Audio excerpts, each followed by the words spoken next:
నమస్తే, welcome to rainbow sky events and media. Telangana పాలిటిక్స్లో BRS పాత్ర లోక్సభ ఎన్నికల్లో ఏ విధంగా ఉండబోతుందనే దానికి రకరకాల కథనాలు వెలువడుతున్నాయి.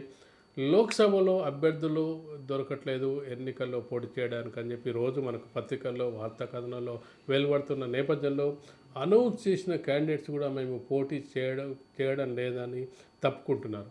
ఎందుకు ఈ విధంగా తప్పుకుంటున్నారు? ఎందుకు ఒక ఎన్నికల్లో ఓడిపోయినంత మాత్రాన బీఆర్ఎస్ ఎందుకు వీక్ అయింది? బీఆర్ఎస్ పార్టీ వీక్ అవడానికి కారణాలేంది? బీఆర్ఎస్ పార్టీ ఎందుకు ఈ విధంగా కేసీఆర్ రాజకీయ చతురత కానీ, తెలంగాణ ఉద్యమ నేపథ్యం కానీ, 10 ఏళ్ళు అధికారంలో ఉండడాన్ని ఇదంతా గమనించినప్పుడు ఇలాంటి పార్టీ ఒక 3 నెలల క్రితం చూసుకున్నట్టయితే బీఆర్ఎస్ అనేది చాలా బలీయమైన పార్టీగా కనిపించిన నేపథ్యంలో మనం చూసుకున్నట్టయితే ఇప్పుడు ఎందుకు ఈ విధంగా ఈ పార్టీ అనేది ఈ ఈ కనిపిస్తుంది అనేది కూడా మనకు అందరూ ఆలోచిస్తున్న సందర్భాన్ని మనం చూడొచ్చు.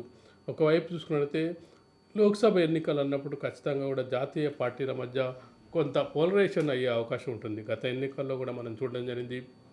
2018 ఎన్నికల్లో కూడా మనం చూసుకున్నట్టయితే అక్కడ బీఆర్ఎస్ పార్టీకి అత్యధికంగా సీట్లు రావడం జరిగింది. అత్యధికంగా అనుకున్నప్పుడు ఎమ్మెల్యే ఎలక్షన్స్తో పోల్చుకున్నప్పుడు అసెంబ్లీ ఎన్నికల్లో దాదాపుగా 88 స్థానాలు రావడం జరిగింది. దానితో పోల్చుకున్నప్పుడు కేవలం 9 సీట్లతోనే సరిపెట్టుకోవడం జరిగింది బీఆర్ఎస్ పార్టీ. అప్పుడు జాతీయ అంశాలకు సంబంధించి జాతీయ ప్రాధాన్యతల దృష్ట్యా అసెంబ్లీలో కేవలం ఒక ఎమ్మెల్యే సీటు గెలిచిన భారతీయ జనతా పార్టీ 4 ఎంపీ సీట్లను గెలవడం జరిగింది. కాంగ్రెస్ పార్టీ 3 ఎంపీ సీట్లను గెలవడం జరిగింది.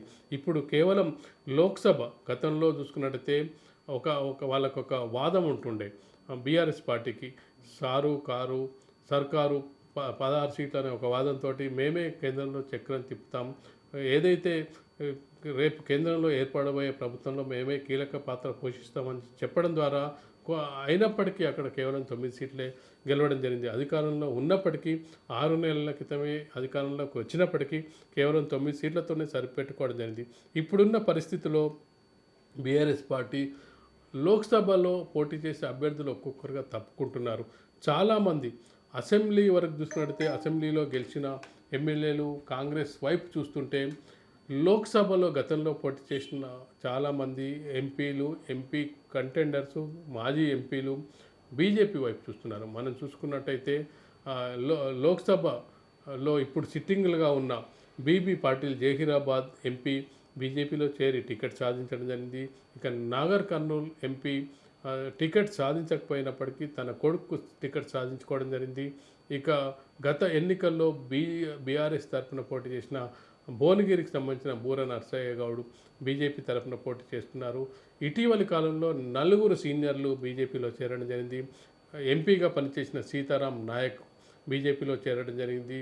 అలాగే నగేష్ బీజేపీలో చేరడం జరిగింది. ఎమ్మెల్యేగా పోటీ చేసి ఓడిపోయిన నల్గొండ జిల్లాకు చెందిన సైదిరెడ్డి బీజేపీలో చేరడం జరిగింది. వీళ్ళందరూ కూడా ఎంపీ అభ్యర్థులుగా బీఆర్ఎస్ పార్టీ నుంచి పోటీ చేయడానికి సిద్ధంగా లేని ఎంపీ అభ్యర్థులందరూ కూడా ఇప్పుడు బీజేపీ ద్వారా ఎంపీ అభ్యర్థులుగా రంగంలోకి నిలబడడానికి సిద్ధపడుతున్న సందర్భాన్ని మనం చూడొచ్చు.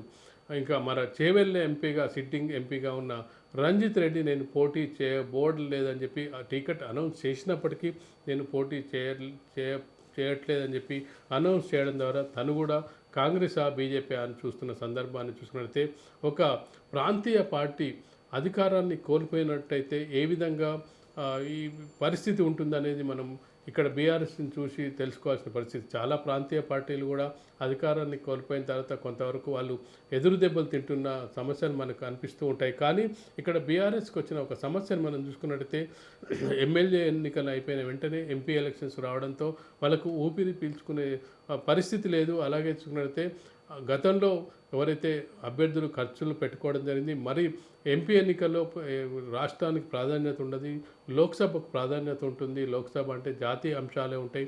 అక్కడ మనం చూసుకున్నట్లయితే ఓటర్ కూడా ఎంపీ ఎన్నికలలో ముఖ్యమంత్రి ఎవరనేది నిర్ణయం అనేది జరగదు. ప్రధానిగా ఎవరుండాలనే అంశం మీద ఎన్నికలు జరుగుతున్న నేపథ్యంలో ఖచ్చితంగా కూడా ఎంపీ ఎన్నికలకు అలాగే ఎమ్మెల్యే ఎన్నికలకు చాలా వ్యత్యాసం ఉంటుంది. ఓటింగ్ సరళిలో చాలా వ్యత్యాసం ఉంటుంది. ఎలాంటి ఎమ్మెల్యే సీట్లు లేని లోక్సభలో కూడా ఎంపీకి వచ్చేటప్పటికి చూసుకుంటే ఎంపీ గెలుస్తున్న సందర్భాన్ని మనం చూడొచ్చు. గత ఎన్నికలే మనకు ఉదాహరణగా చూడొచ్చు. కేవలం ఒకే ఒక ఎమ్మెల్యే సాధించిన బీజేపీ 4 ఎంపీ స్థానాలను సాధించడం జరిగింది. ఎమ్మెల్యేగా ఓడిపోయిన కిషన్ రెడ్డి ఎంపీగా గెలవడం జరిగింది. ఒకే స్థానం నుంచి ఓడిపోయిన కిషన్ రెడ్డి 7 అసెంబ్లీ సెగ్మెంట్లు ఉన్న సికింద్రాబాద్ స్థానం నుంచి గెలవడం జరిగింది. ఒక కిషన్ రెడ్డి కాదు, చాలామంది ఎమ్మెల్యేగా ఓడిపోయిన చాలామంది లోక్సభ ఎన్నికలకు వచ్చినప్పటికీ గెలవడం జరిగింది. రేవంత్ రెడ్డి ఎమ్మెల్యేగా కొడంగల్ నుంచి ఓడిపోయి మల్కాజ్గిరి నుంచి గెలవడం జరిగింది. అలాగే కోమటిరెడ్డి వెంకరెడ్డి నల్గొండ ఎమ్మెల్యే స్థానం నుంచి ఓడిపోయి భువనగిరి స్థానం నుంచి గెలవడం జరిగింది. అలాగే చూసినట్టయితే బండి సంజయ్ ఓడిపోయి కరీంనగర్ ఎంపీ నుంచి గెలవడం జరిగింది. సోయం బాబురావు కూడా ఆదిలాబాద్ నుంచి గెలవడం జరిగింది. దాదాపు ఎమ్మెల్యేగా ఓడిపోయిన 5 వ్యక్తులు ఎంపీగా గెలవడం జరిగింది. దానికి మన ఉదాహరణలు మనం ఎందుకు చెప్పుకుంటున్నామంటే ఎంపీ లోక్సభ ఎన్నికల ప్యాటర్న్ వేరుగా ఉంటుంది. లోక్సభ ఎన్నికల్లో ఖచ్చితంగా కూడా జాతీయ అంశాలు, జాతీయ పార్టీలే ముందుకు వస్తాయి. వీటన్నిటిని బేరీజు వేసుకున్నట్టయితే బీఆర్ఎస్ పార్టీ వెనుకంజ వేసిందని చెప్పొచ్చు. అధికారం కోల్పోవడంతో పాటుగా ఇటీవలి కాలంలో మనం చాలామంది రాజకీయ నాయకుల్ని చూసుకున్నట్టయితే అధికారం ఏ వైపుగా ఉంటే ఆ వైపుగా వెళ్తున్నారు. ఒకవేళ ఒక పార్టీ నుంచి గెలిచినప్పటికీ వెంటనే ఫిరాయిస్తున్నారు. ఇది గత 10 సంవత్సరాల నుంచి తెలుగు రాష్ట్రాల్లో కనిపిస్తున్న అంశంగా కనిపిస్తుంది. ఇటీవల 5 సంవత్సరాల కాలంతో ఇది మరింతగా పెరిగిందని చెప్పొచ్చు. ప్రతిపక్షంలో ఉండడానికి ఏ గెలిచిన నాయకుడు ఇంట్రెస్ట్ చూపట్లేదు. వెంటనే అధికార పార్టీకి మారిపోవాలని చెప్తున్న సందర్భంలో ఇప్పుడు గెలిచిన 39 మంది ఎమ్మెల్యేలు, బీఆర్ఎస్ నుంచి గెలిచిన ఎమ్మెల్యేలు కాంగ్రెస్ వైపు చూస్తున్నారు చాలామంది ఎమ్మెల్యేలు కాంగ్రెస్ వెళ్ళి టచ్లోకి వెళ్ళారు. ఎమ్మెల్యేలు వెళ్ళి కలుస్తున్నారు, ముఖ్యమంత్రి రేవంత్ రెడ్డిని కలుస్తున్నారు. ఎంపీ ఎలక్షన్స్ అనంతరం దాదాపుగా 25 నుంచి 30 మంది వరకు కాంగ్రెస్లోకి వెళ్ళే అవకాశం ఉందని చెప్పి వార్తలు వస్తున్న నేపథ్యంలో ఏ ఎమ్మెల్యే కూడా ఖండించట్లేదు. ఎమ్మెల్యే వెళ్తున్న సందర్భంలో వాళ్ళు చెప్తున్న రీజను మా నియోజకవర్గ అభివృద్ధి కోసం వెళ్తున్నామని చెప్తున్నారు. కానీ పార్టీ మార్పుకు సంబంధించి మీ పార్టీ మారుతున్నారా అనే దానికి సమాధానం చెప్పుకోలేని పరిస్థితిలో కనిపిస్తున్నారు.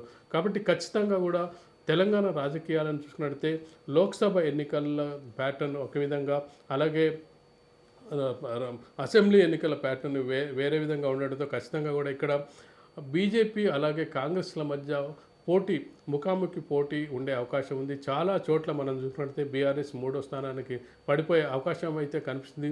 బీఆర్ఎస్కు కూడా ఛాలెంజ్ చేయడం జరిగింది ముఖ్యమంత్రి రేవంత్ రెడ్డి. మీరు ఒక ఎంపీ సీట్ను గెలిచి చూపించండి అని చెప్పి మరొకసారి ఛాలెంజ్ చేయడం ద్వారా ఇప్పుడు బీఆర్ఎస్ పార్టీ నుంచి లోక్సభ అభ్యర్థులు ముందుకు వచ్చి నిలబడే వాళ్ళు ఎంతమంది ఉన్నారు, అందులో గెలిచే వాళ్ళు ఎంతమంది ఉన్నారు. ఇప్పుడు గెలిచినట్టయితే ఇక్కడ లేదు అధికారంలో, అక్కడ లేదు, అసలు గెలుస్తామా లేదా అనే కాన్ఫిడెన్స్ లేదు. కేవలం ఇక్కడ కాంగ్రెస్ పార్టీ అధికారంలో ఉంది, కేంద్రంలో బీజేపీ అధికారంలో ఉంది. సర్వేలను బట్టి మరొకసారి బీజేపీ అధికారంలోకి వచ్చే అవకాశం ఉందని చెప్తున్న సందర్భంలో అయితే బీజేపీలో ఉండాలి, లేదంటే కాంగ్రెస్లో ఉండాలి. ఈ రెండు అయితే అధికారంలో ఉన్నాయి. బీఆర్ఎస్లో పోటీ చేయడం ద్వారా మాకు ఏం లభిస్తుంది అనే ఆలోచనలో రాజకీయ నాయకులు ఉన్నట్టు ఉన్నారు. దీన్ని దృష్టిలో పెట్టుకునే వాళ్ళు అడుగులు పడుతున్నట్టుగా ఉన్నాయి. లోక్సభ ఎన్నికల్లో ఖచ్చితంగా కూడా బీఆర్ఎస్కి ఒక విషమ పరీక్షగా మనం చెప్పొచ్చు. ఇది ఈరోజు స్పెషల్ డిస్కషన్.